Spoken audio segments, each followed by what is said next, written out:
Perhaps because using weird in a broader sense can potentially encompass so many different writers and works,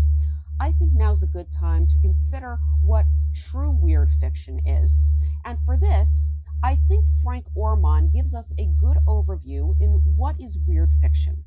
Referring to this subgenre as the quote unquote old school weird,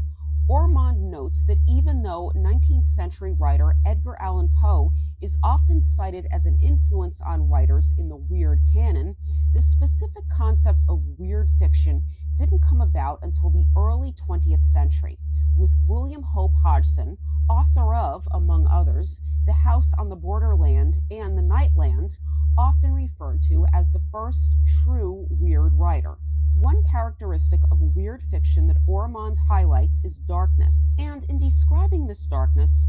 Ormond mostly refers to H.P. Lovecraft, who, in his 1927 essay, Supernatural Horror in Literature, wrote that, quote,